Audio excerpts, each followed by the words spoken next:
మధ్యవర్తులు ఎవరైతే మనకి విగ్రహం పెట్టినటువంటి వరుణ్ కుమార్ గారు ఈ అప్పగట్టుని ఈ గోడౌన్ పెట్టినటువంటి వినయ్ గారు అందరూ ఇక్కడే ఉన్నారు.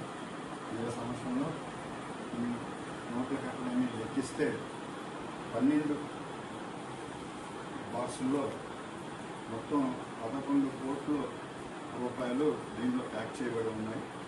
ఈ ప్యాక్ చేయబడినటువంటి 12 ఆసుపత్రులను మధ్యవర్తుల సమస్యల్లో వీటన్నిటిని ప్యాక్ చేసి వాటి మీద